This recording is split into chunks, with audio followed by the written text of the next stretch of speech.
Teddi Mellencamp is finding reasons to smile. This time, it's thanks to something small but powerful. The Real Housewives of Beverly Hills alum, who's been battling stage 4 metastatic melanoma, got emotional this week while sharing a new health update. After months of treatment, hair loss, and surgeries, she recently revealed something unexpected that brought her joy. Her hair is growing back. Teddi Mellencamp's celebrating new hair growth amid her battle with cancer. On Monday, Teddi posted a powerful update to Instagram, highlighting progress many might overlook: new baby hairs sprouting along her scalp. "Today was the first day I noticed a real change in my hair regrowth," she wrote alongside before and after photos from May 12 and June 16. "This little bit of hair growth made me smile. It's amazing what my body can do." She's been sharing periodic updates on her grueling battle. The side-by-side shots showed not only new hair but also visible scars from brain surgery to remove 4 tumors. "Cancer comes with so many emotions: anger, sadness, loneliness," she admitted in the caption. "I feel like I live in a fog, and I can't help but beat myself up on all of the ways I am falling short. I just desperately want to be back to my usual self." She recently shared that on the hardest days, she chooses to wear a wig. Fans flooded the comments with support, many sharing their own cancer experiences. "Keep up the fight. Immunotherapy is amazing," wrote one. Another added, "My hair looks exactly the same after 6 months of grueling chemo. Prayers for us both." As Teddi fights for her health, she's also navigating a new romance.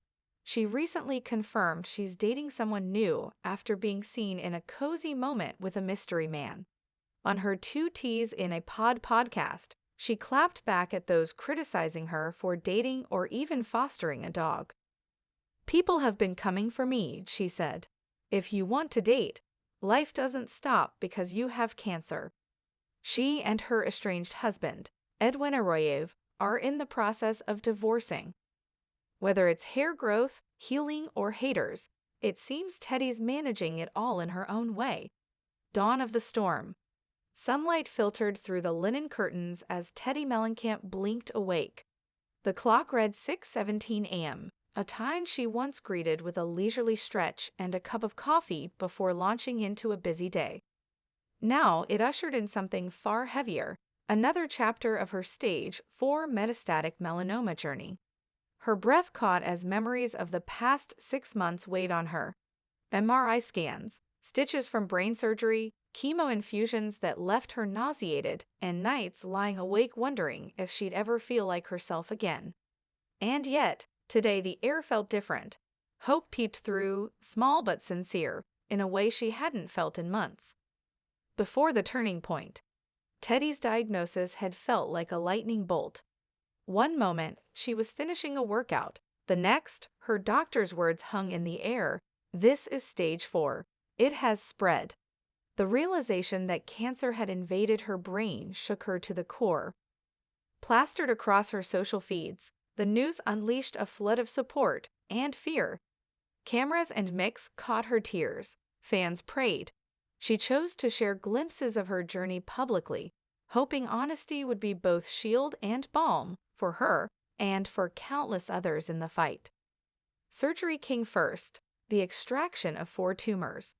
She remembers the sterile smell in the operating room, the sensation of her scalp being cut, and the bittersweet relief as she awoke to surgeons' reassurance. "We got them, but cancer rarely arrives alone." Within weeks, the familiar onslaught followed: chemotherapy, immunotherapy infusions, daily medication, and the merciless shedding of her hair. Bald courage. Standing before the mirror, Teddi's hands moved over a scalp that once cradled flowing blonde waves. But the emptiness showed a different kind of beauty, a warrior unmasked. She chose to go bald, refusing wigs and scarves at first, wanting raw honesty to define her image to the world. That decision turned into a powerful statement. This was cancer's story, and she would let it unfold fully. Her first few weeks without hair brought unexpected vulnerability. Strangers stared, children pointed. Some offered pity, some dodged her in fear, but others approached with tears, sharing their own tales of loss and survival. In those moments, beyond the lens of fame, she became a fellow pilgrim, peering into longing eyes searching for hope. Media outlets buzzed. R8OB Al embrace cancer bald and brave. She reposted supportive headlines, yet inside, she sometimes flinched at their sympathetic tone. She needed to stand tall, not be framed as a tragic heroine. Fragmented identity. Chemo brought more than hair loss. It struck the roots of identity. Who am I now? She wondered. On set with her podcast, Two Teas in a Pod, her co-hosts sensed her fragility. That night, in the glow of studio lights, her voice quivered as she admitted, "I feel like I live in a fog." Her emotions ricocheted, anger at her body's betrayal, sadness at missed milestones, loneliness even in crowds, guilt for leaning on family and friends. She dressed her grief in layers, smiles for the cameras, tears behind closed doors. Her Instagram stories became rawer. A 3 a.m. post from her hospital bed read, "I just took my dose. I hate that my head feels empty. Like someone knocked me out with a crowbar." Comments poured in, "We're with you. Love you so much. Thanks for being real." The cornerstone of support. Behind closed doors, in her Beverly Hills home, her soul found respite in routine and compassion. Early morning prayer became non-negotiable. Her spiritual practice offered a lifeline, quieting her racing mind. Her mother, the painter, arrived weekly with boxes of art supplies.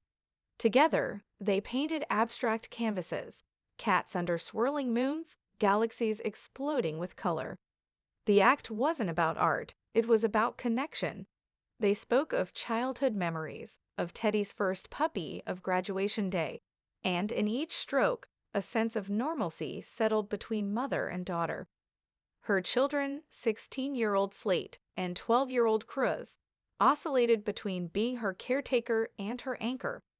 They cooked scrambled eggs, debated Marvel vs. DC, signed their names on post-treatment chemotherapy hats.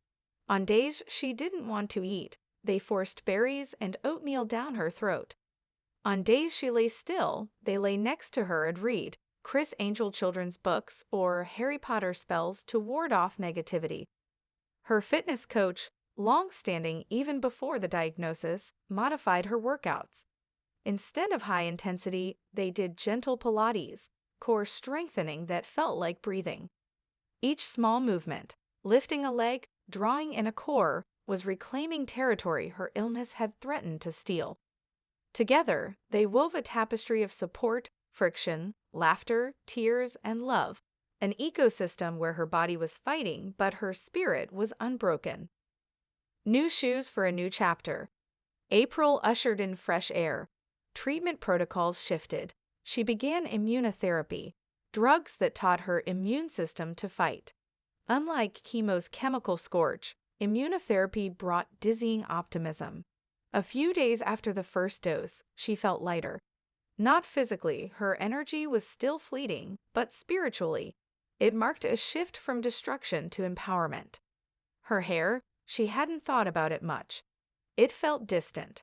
Then one morning, in a quiet moment, she looked closely at her hairline. A tiny tuft, no more than a few millimeters, curled upward, delicate and defiant. Her heart pounded. Was that hair? She touched it, tears brimming. It wasn't just hair, it was validation. "Today was the first day I noticed." Inside her Instagram post on Monday, Teddi wrote, "Today was the first day I noticed a real change in my hair regrowth." The caption included before and after photos dated May 12 and June 16.